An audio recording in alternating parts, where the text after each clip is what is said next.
നടിയെ ആക്രമിക്കപ്പെട്ട കേസിൽ യഥാർത്ഥ പ്രതികൾ ശിക്ഷിക്കപ്പെടണം എന്ന് നമ്മൾ എല്ലാവരും ആഗ്രഹിക്കുന്നുണ്ട് അല്ലെ. ഇവിടെ ദിലീപാണ് യഥാർത്ഥ പ്രതി എന്നും ദിലീപാണ് ഈ ഒരു കാര്യങ്ങൾക്കെല്ലാം മുന്നിൽ നിന്നതും എന്ന് പറയുന്ന വാക്കുണ്ടല്ലോ, അത് പൂർണ്ണമായിട്ട് നമ്മൾ വിശ്വസിക്കാതിരിക്കാനും കഴിയില്ല എന്നുള്ളതാ. കുടുങ്ങിപ്പോയല്ലേ നിങ്ങൾ കേട്ടപ്പോ?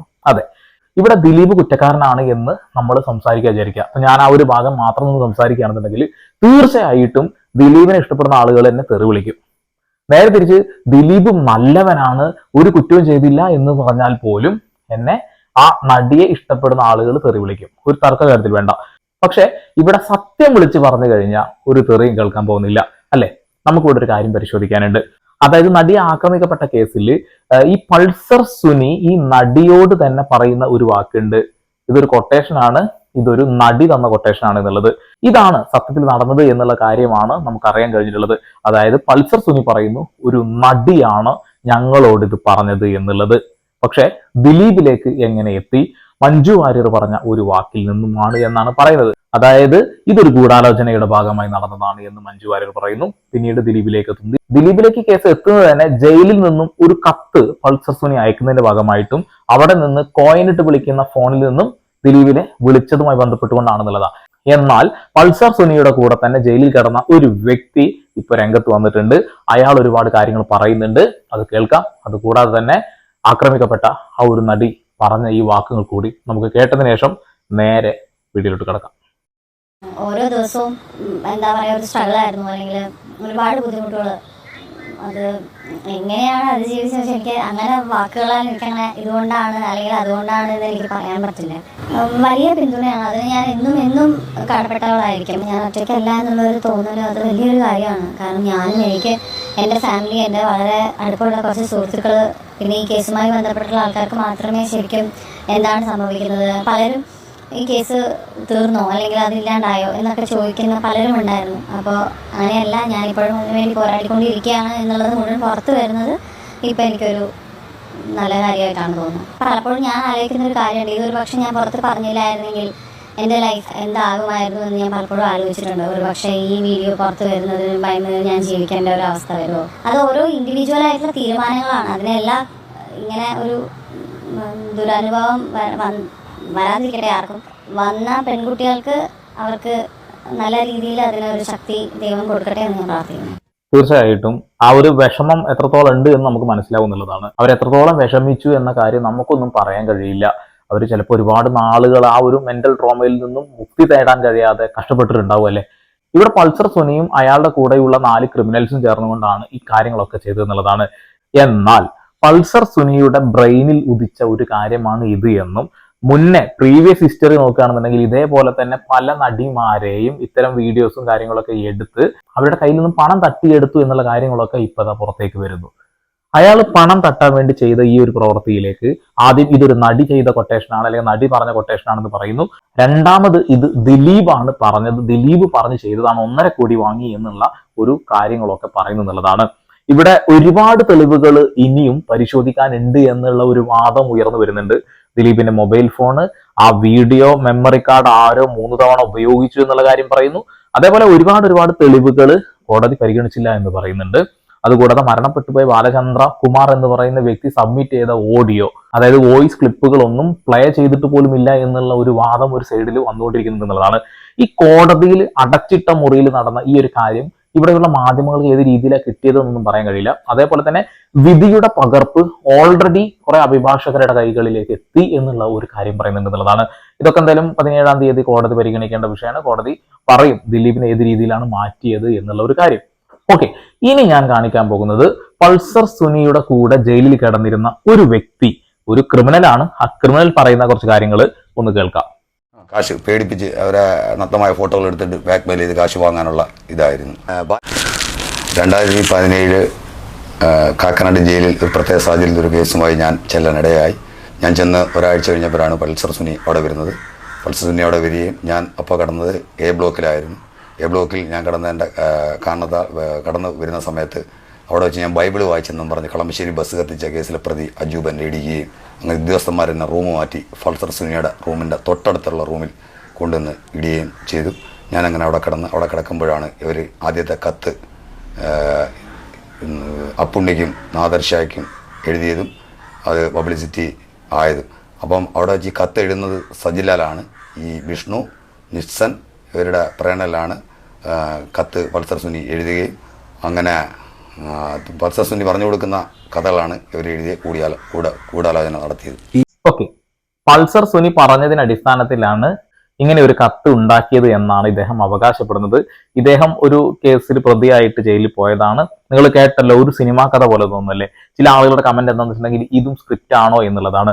നിങ്ങൾ പൾസർ സുനി പറയുന്ന വാക്കുകളൊക്കെ അങ്ങ് മിണുങ്ങുന്നുണ്ട് എന്നുണ്ടെങ്കിൽ തീർച്ചയായിട്ടും കുറച്ച് ആളുകൾ പറയുന്ന വാക്കുകൾ മിണുങ്ങുക വേണ്ടെങ്കിൽ അത് ഛർദ്ദിച്ച് കളഞ്ഞോളൂ, അവിടെ വെക്കണമെന്നില്ല. പക്ഷെ നമ്മൾ എല്ലാ കാര്യങ്ങളും നോക്കണം എന്നുള്ളതാണ്. ഇതുമായി ബന്ധപ്പെട്ടുകൊണ്ട് നടക്കുന്ന എല്ലാ ഇന്റർവ്യൂകളും നമ്മൾ നോക്കിക്കൊണ്ടേയിരിക്കുന്നുണ്ട്. കാരണം യഥാർത്ഥത്തിൽ ആരാണ് പ്രതി എന്ന് മനസ്സിലാക്കാൻ നമുക്ക് എല്ലാവർക്കും ആഗ്രഹം ഉണ്ട് എന്നുള്ളതാണ്. ദിലീപ് അല്ലെങ്കിൽ മറ്റാരാണ് ഇത് എന്നുള്ളത് അല്ലെ. പൾസർ സുനിയുടെ ഒരു പ്രീവിയസ് ഹിസ്റ്ററി ഒക്കെ നോക്കിക്കഴിഞ്ഞാൽ ഇത്തരത്തിലുള്ള ഒരുപാട് ഊളത്തരങ്ങൾ കാണിച്ചിട്ടുണ്ട് എന്നുള്ളതാണ്. അതായത് ആരൊക്കെയൊക്കെ ഇത്തരം രീതിയിൽ ബ്ലാക്ക്മെയിൽ ചെയ്ത് പണം തട്ടി എന്നുള്ള ഒരു ഹിസ്റ്ററി ഉണ്ട് എന്ന് ഓൾറെഡി ആളുകൾക്ക് അറിയാം എന്നുള്ളതാണ്. ഈ വിഷയത്തിലും അത് തന്നെയാണ് സംഭവിച്ചതെന്നാണ് വിശ്വസിക്കാൻ നമ്മളെല്ലാവരും ആഗ്രഹിക്കുന്നത്. കാരണം ദിലീപ് എന്ന് പറയുന്ന വ്യക്തി ഒരുപാട് ചാരിറ്റിയും കാര്യങ്ങളൊക്കെ ചെയ്യുന്നു, നന്മകൾ ഒരുപാട് ചെയ്യുന്നത് കൊണ്ടാണ്. പക്ഷേ ദിലീപിന് ഇങ്ങനെ ഒരു നെഗറ്റീവ് ഷെയ്ഡ് ഉണ്ടെന്നുണ്ടെങ്കിൽ നമ്മൾ അതിനെ സപ്പോർട്ട് ചെയ്യാനും പാടില്ല. അതെങ്ങനെയാണ് കണ്ടെത്തേണ്ടത്? അത് കോടതിയാണ് കണ്ടെത്തേണ്ടത്. ഈ കോടതിയുടെ വിധിയോട് നമുക്ക് താല്പര്യമില്ല തോന്നുമ്പോൾ നമ്മൾ മുകളിലേക്ക് പോകും എന്നുള്ളതാണ്. അവിടെ നിന്നും കണ്ടെത്തിയില്ലെങ്കിൽ ഒരു തവണ കൂടി മുകളിൽ പോകാം. അവിടെ നിന്നും കണ്ടെത്താൻ കഴിഞ്ഞില്ല എന്നുണ്ടെങ്കിൽ നിങ്ങൾ പറഞ്ഞ വാക്കുകൾ, ഇപ്പൊ ദിലീപിനെ നമ്മൾ കുറ്റം പറയുന്നുണ്ടെങ്കിൽ അത് തിരിച്ചു പറയണ്ടേ? തിരിച്ചു പറയുക തന്നെ വേണം. അതുപോലെ തന്നെ അതിജീവിതയെ ഈ വൃത്തികേട് കാണിച്ച ഈ നാറികൾക്ക് പരമാവധി ശിക്ഷ വാങ്ങിക്കൊടുക്കും വേണം. ഇവിടെ ഒന്നാം പ്രതിക്ക് ശിക്ഷ കിട്ടിയില്ലെങ്കിൽ പോലും എട്ടാം പ്രതി തൂക്കിക്കൊല്ലണം എന്നുള്ള ആ ഒരു ഇതെന്താണെന്ന് എനിക്ക് മനസ്സിലാവുന്നില്ല. അതുകൊണ്ട് പറഞ്ഞതാ. സജിലാൽ എന്ന് പറയുന്ന അഡ്വക്കേറ്റ് ആണ്. ഇയാൾ എങ്ങനെ ഈ ജയിലിൽ വന്നത്? ഏതോ ചീറ്റിംഗ് കേസിൽ വന്നതാണ്. അപ്പം ഈ കേസ് അതിന്റെ കത്ത് ഇവരെഴുതുകയും അതിനുശേഷമാണ് ഇത് ഇത്രയും വലിയൊരു ചർച്ചയായി മാറി. അപ്പം ഈ പൾസർ സുനിയും നാസറും തമ്മിൽ ഇതിനെ സംബന്ധിച്ച് എന്തെങ്കിലും സംസാരം നടന്നിട്ടുണ്ട്? കുളിക്കാൻ പോകുന്ന അടുത്ത് വെച്ച് എൻ്റെ അടുത്ത് പറയുകയും പിന്നെ ഞങ്ങൾ എന്നോട് ഒന്നിച്ച് ഹോസ്പിറ്റലിൽ പോയപ്പം എൻ്റെ അടുത്ത് വളരെ മോശമായ രീതിയിലാണ് ഈ പീഡിക്കപ്പെട്ട നടിയെ കുറിച്ച് പറഞ്ഞത്. അതായത് ഇത് ആരുടെ പ്ലാൻ ആയിരുന്നു? അത്തരത്തിലുള്ള കാര്യങ്ങളെ കുറിച്ച് വല്ലതും പറഞ്ഞിട്ടുണ്ട്? വെളിയിൽ നടന്നത് സ്ത്രീയെ ഈ പിടിക്കപ്പെട്ട നടിയെ തട്ടിക്കൊണ്ടുവന്നത് പൾസർ സുനിയുടെ ബ്രെയിൽ നടിയുടെ ഡ്രൈവർ മാർട്ടിനോട്ടുള്ള ഒത്തുകളിയായിരുന്നു. ഓക്കെ, ഈ മാർട്ടിൻ എന്ന് പറയുന്ന വ്യക്തി കേട്ടോ രമ്യ നമ്പീശന്റെയും അതുപോലെ മഞ്ജുവാരുടെയും പ്ലാനാണ് ഇത് എന്നുള്ള ഒരു കാര്യം പറഞ്ഞത്. ദിലീപിനെ കൊടുക്കാനുള്ള പ്ലാനാണെന്ന് പറഞ്ഞിട്ടുള്ളത് ഒന്നും അങ്ങോട്ട് കണക്ട് ആവുന്നില്ല. മാർട്ടിൻ ഒരു വാക്ക് പറയുന്നു, ഒരു കൊടൂര ക്രിമിനലാണ് ആള്. അത് കഴിഞ്ഞ് പൾസർ സുനി പറയുന്ന വാക്കുകൾ ഒരിക്കലും യോജിക്കാൻ പോലും കഴിയുന്നില്ല. അത് കഴിഞ്ഞ് ഇദ്ദേഹം പറയുന്ന വാക്കുകളിലും പല വാക്കുകളും അങ്ങോട്ടും ഇങ്ങോട്ടും ഒരു സ്വരച്ചേർച്ച ഉണ്ട്. എന്നാൽ പോലും ഇയാൾക്ക് അറിയുന്ന കുറെ കാര്യങ്ങൾ ഉള്ളതാകാനുള്ള സാധ്യതയും കാണുന്നുണ്ട് എന്നുള്ളതാണ്. അതായത് ജയിലിൽ നിന്നുണ്ടായ കശപിശയിൽ ഇയാൾ റൂം മാറ്റുന്നു, പൾസർ സുനിയുടെ അടുത്തേക്ക് എത്തുന്നു. ആ പൾസർ സുനി തന്നെ പല വൃത്തികേടുകളും ഈ നടിയോട് ചെയ്തിട്ടുണ്ട് എന്നുള്ള കാര്യങ്ങൾ പല സൂചനകൾ കൊടുക്കുന്നു. ഇതിനെല്ലാം കാരണക്കാരൻ പൾസർ സുനിയാണ് എന്ന് ഇദ്ദേഹം ഉറച്ചും പറയുന്നു. തീർച്ചയായിട്ടും ഒന്നാം പ്രതി ആയിട്ടുള്ള പൾസർ സുനിയെ നമുക്ക് അങ്ങ് പുണ്യാളനാക്കാൻ കഴിയില്ല. ദിലീപ് അല്ല കുറ്റക്കാരനെങ്കിൽ വേറെ ആളെ കണ്ടെത്തുക വേണം. ഇനി ദിലീപാണ് കുറ്റക്കാരനെങ്കിൽ പോലും പൾസർ സുനിയെ നിങ്ങൾ എന്തിനാണ് നെഞ്ചത്ത് ഇങ്ങനെ കയറ്റി വെക്കണമെന്ന് എനിക്ക് മനസ്സിലാവുന്നില്ല. ലക്ഷ്യം അവർ പറഞ്ഞത് കിഡ്നാപ്പ് ചെയ്ത് കാശെടുക്കുക എന്നുള്ളതാണ്. കാശ് പേടിപ്പിച്ച് അവരെ നഗ്നമായ ഫോട്ടോകൾ എടുത്തിട്ട് ബ്ലാക്ക്മെയിൽ ചെയ്ത് കാശ് വാങ്ങാനുള്ള ഇതായിരുന്നു. പക്ഷെ കൂടെ വന്ന കൂട്ടുപ്രതികൾക്ക് അറിയത്തില്ലായിരുന്നു ഇതിനു വേണ്ടിയായിരുന്നു. പിന്നെ ചാലക്കുടിയിൽ നിന്ന് പിന്നെ കലാമണിയുടെ സ്ഥലം ചാലക്കുടിയിൽ നിന്ന് ഒരാളെ കിഡ്നാപ്പ് ചെയ്യണം എന്നും പറഞ്ഞ് ആണ് കൂട്ടുപ്രതികളെ വിളിച്ചോണ്ട് വരുന്നതൊക്കെ. അങ്ങനെയായിരുന്നു. അങ്ങനെ ഞാൻ പിന്നെ ഈ കേസ് കഴിഞ്ഞ് ആദ്യം വിഷ്ണു ജാമ്യത്തിൽ പോയി. വിഷ്ണു ജാമ്യത്തിൽ പോയതിനു ശേഷം ഞാൻ നിത്സനുമായി മരട് കോടതി കേസിന് വരുന്ന സമയത്ത് വിഷ്ണു അവിടെ നിത്സന് വീഡിയൊക്കെ മേടിച്ചുകൊണ്ട് വരികയും ഇവർ ഭയങ്കര മാറി രഹസ്യം പറച്ചിലൊക്കെ ആയിരുന്നു ഉദ്യോഗസ്ഥന്മാരുടെ അറിവോടുകൂടി. ഓക്കെ, ഇവിടെ ദിലീപ് അവകാശപ്പെടുന്ന കാര്യം വെച്ചിട്ടുണ്ടെങ്കിൽ ജയിലിൽ നടന്നിട്ടുള്ള ഒരു ഗൂഢാലോചനയാണ്, പോലീസുകാരുടെ ഒത്തശയോട് കൂടിയാണ് നടന്നത് എന്നുള്ള കാര്യമൊക്കെ പറയുന്നത്. ഇദ്ദേഹം പറയുന്നത് എന്താ വെച്ചാൽ ദൃക്സാക്ഷിയാണ്. ആള് പറയുന്നു അവര് എല്ലാവരും ചേർന്നുകൊണ്ടുള്ള പ്ലാൻ ആയിരുന്നു എന്നുള്ളത്. എത്രത്തോളം ശരിയാണെന്ന് എനിക്ക് പറയാൻ കഴിയില്ല. എന്നാൽ പോലും ഇയാൾ ആ ഒരു കാര്യം പറയുമ്പോൾ ദിലീപ് പറഞ്ഞ വാദത്തിനോടും കൂടി യോജിക്കുന്നു എന്നുള്ളതാണ്. അപ്പൊ എല്ലാം കൂടി ഒരു ചെറിയ കണക്ഷനൊക്കെ വരുന്നുണ്ട് അല്ലെ. ഇവർക്ക് എന്തെങ്കിലും പ്രത്യേക പരിഗണന അങ്ങനെ എന്തെങ്കിലും ജയിലിൽ ലഭിക്കുന്നുണ്ടോ? ഒന്നുമില്ല. പിന്നെ ഈ പൾസർ കയ്യിൽ ഫോൺ ഉണ്ടായിരുന്നു. മൊബൈൽ ഫോൺ യൂസ് ഫോൺ അത് ഉദ്യോഗസ്ഥന്മാരുടെ അറിവോടുകൂടിയല്ല. കേസിന് പോയിട്ടിരുന്നത് മൂലാധാരത്തിൽ അടിച്ചാണ് ഫോൺ കൊണ്ട് കൊടുക്കുകയും ഫോൺ യൂസ് ചെയ്യുമായിരുന്നു. പൾസർ സുനിയുടെ കയ്യിലുള്ള മൊബൈൽ ഫോണ് കുണ്ടിക്കുള്ളി കയറ്റി വെച്ചിട്ട് കൊണ്ടുവന്നതാണ് അത്ര. ഈ പരിപാടിയും കൂടി ഉണ്ടായിരുന്ന കൊള്ള. അപ്പൊ മൊബൈൽ ഫോൺ ഉപയോഗിച്ചിരുന്നു. ആ ഉപയോഗിച്ചിരുന്ന ഫോണ് ഇങ്ങനെ മൂലാധാരത്തിൽ കയറ്റി കൊണ്ടുവന്നതാണ്. കൊള്ളാം. ഗൂഢാലോചന നടന്നിട്ടുണ്ടോ? അതായത് ദിലീപിനെ ഈ കേസിൽ പെടുത്തുക, അത്തരത്തിൽ എന്തെങ്കിലും കാര്യവുമായി ബന്ധപ്പെട്ടൊരു ഗൂഢാലോചന അങ്ങനെ എന്തെങ്കിലും നടന്നു? അങ്ങനെ ഈ കേസ് സംബന്ധിച്ച് അവിടെ വന്ന ഉടനെ ഇപ്പം ഈ നടന്റെ പേര് പറഞ്ഞില്ല. അപ്പം മറ്റുള്ളവർ ഇവർ അവിടെ വരപ്പോൾ നിൽസൺ അവിടെ താക്കോൽ മേശിരിയായിട്ട് നിൽക്കുകയാണ്.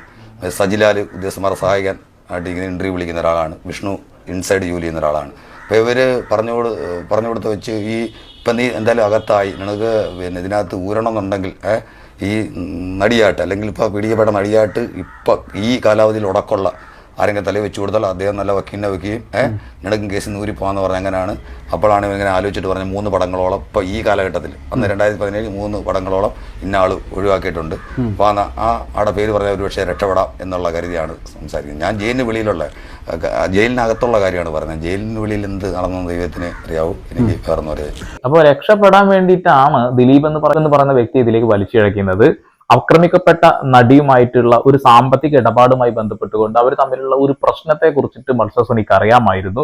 അതുകൂടാതെ തന്നെ കുറച്ച് സിനിമകളുമായി ബന്ധപ്പെട്ടുകൊണ്ട് ചെറിയ ക്ലാഷുകൾ ഉണ്ടായിട്ടുണ്ടായിരുന്നു. അപ്പൊ ഇതൊക്കെ ചേർത്ത് വെച്ചുകൊണ്ട് പൾസർ സുനി ഉണ്ടാക്കിയ തിരക്കഥയാണ് എന്നാണ് ഇദ്ദേഹം അവകാശപ്പെടുന്നത് കേട്ടോ.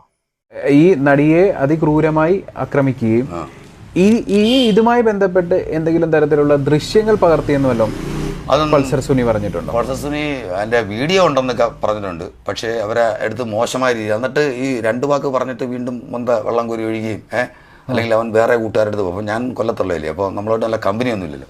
അവർ പരസ്പരം അവരുമായിട്ട് നല്ല അടുപ്പമുള്ള എറണാകുളം ടീമുമായിട്ട് സംസാരിക്കാൻ നമ്മളിങ്ങനെ അടുത്ത് നിന്ന് കേൾക്കാനല്ല പറ്റത്തുള്ളൂ. പിന്നെ എന്നോട് സംസാരിച്ച് ഞാൻ ഇതിൻ്റെയൊക്കെ ആവശ്യം ഉണ്ടായിരുന്നു. ഈയിടയ്ക്ക് വലിയ കേസാണല്ലോ, ഒന്ന് ജയിലിടിഞ്ഞാലും ഇറങ്ങത്തില്ലല്ലോ എന്നൊക്കെ ഹോസ്പിറ്റലിൻ്റെ അടുത്ത് വെച്ച് പറഞ്ഞപ്പോഴാണ് ഇവൻ പറഞ്ഞു അല്ല അത് വേറെ ഓപ്പാക്കൊക്കെ കറിഞ്ഞുകൂടാത്ത കാര്യങ്ങളൊക്കെയാണെന്ന് പറഞ്ഞിട്ടുണ്ട്. ഇദ്ദേഹം പറയുന്ന മറ്റൊരു കാര്യം കൂടിയുണ്ട്. അതായത് ഈ പൾസർ സുനി എന്ന് പറയുന്ന വ്യക്തി ഈ നടിയെ ആക്രമിക്കുന്ന സമയത്ത് കൂടെ വന്നിരുന്ന ആളുകളുണ്ടല്ലോ, ഇദ്ദേഹത്തിന്റെ കൂടെ ഉണ്ടായിരുന്ന ആളുകളോട് മറ്റൊരാളെ തട്ടിക്കൊണ്ടുവരാനോ അല്ലെങ്കിൽ ഇടിക്കാനോ ആണ് പോകുന്നത് പറഞ്ഞുകൊണ്ടാണ് ഇവരേറ്റ് പോകുന്നത്. അങ്ങനെ ഈ വാഹനത്തിൽ വെച്ച് നടന്ന പല കാര്യങ്ങളും ഇപ്പോൾ ആക്രമിക്കപ്പെട്ട നടി തന്നെ പറഞ്ഞ ഒരുപാട് കാര്യങ്ങളുണ്ട്.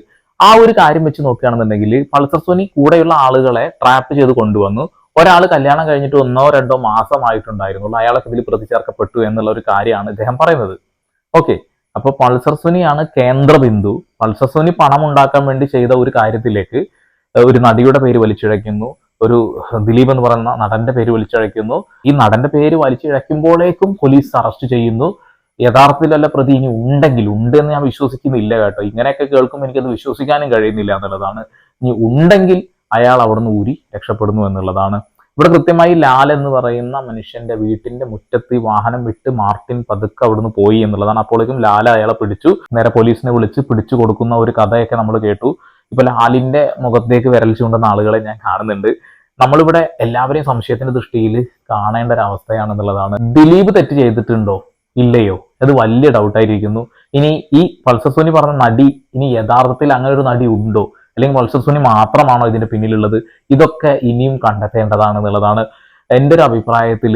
ഈ 17-ാം തീയതി വിധി വന്നു കഴിഞ്ഞാൽ ദയവ് ചെയ്ത് ഈ ഒരു കേസ് റീ ഓപ്പൺ ചെയ്യാനും CBI കൊണ്ട് അന്വേഷിപ്പിക്കാനുള്ള ഒരു നടപടി ഉണ്ടാക്കാനാണ് നമ്മളെല്ലാവരും ശ്രമിക്കേണ്ടത്. ആത്മാർത്ഥമായിട്ട് നിങ്ങൾക്ക് ഈ നടി ആക്രമിക്കപ്പെട്ട ആളുകളെയൊക്കെ പിടിക്കണമെന്ന് ആഗ്രഹം ഉണ്ടെങ്കിൽ തീർച്ചയായിട്ടും അങ്ങനെയല്ലേ വേണ്ടത്. ഈ ഒരു കേസ് എന്തായാലും ഇപ്പോൾ മേൽക്കോടതിയിൽ പോയാൽ ദിലീപിനെതിരെ തെളിവുകളൊന്നും ഇല്ല എന്ന് ഈ കോടതി പറയുമ്പോൾ മുകളിൽ പോയാലും അങ്ങനെ ഒരു തെളിവ് ഉണ്ടാക്കാനൊന്നും കഴിയുമെന്ന് എനിക്ക് തോന്നുന്നില്ല. അയാൾ ഇത് ഇപ്പോഴാണ് സംസാരിക്കാൻ ഒരു അവസരം കിട്ടുന്നത്. ആ അവസരം അയാൾ ഉപയോഗിക്കുമ്പോൾ അയാൾ ധാർഷ്ട്യമുള്ള ആളാണ്, അയാൾ വില്ലനാണ് എന്ന് പറയുന്നതിൽ അർത്ഥമുണ്ടോ എന്നും എനിക്ക് മനസ്സിലാവുന്നില്ല എന്നുള്ളതാണ്. ഞാൻ എന്നും ഈ ആക്രമിക്കപ്പെട്ട നടിയുടെ കൂടെ തന്നെയേ നിൽക്കുള്ളൂ, ഒരു തർക്ക കാര്യത്തിൽ വേണ്ട. അതിനർത്ഥം ഇന്ന ആള് കുറ്റക്കാരനാണെന്നുള്ള തിട്ടൂരം എനിക്കില്ലതാനും. ഒരാൾ ഇതിലുണ്ട്, അത് പൾസർ സുനിയാണ് എന്നും അയാളുടെ കൂടെയുള്ള ആളുകളാണ് എന്നുള്ള കാര്യത്തിൽ ഒരു സംശയവും വേണ്ട.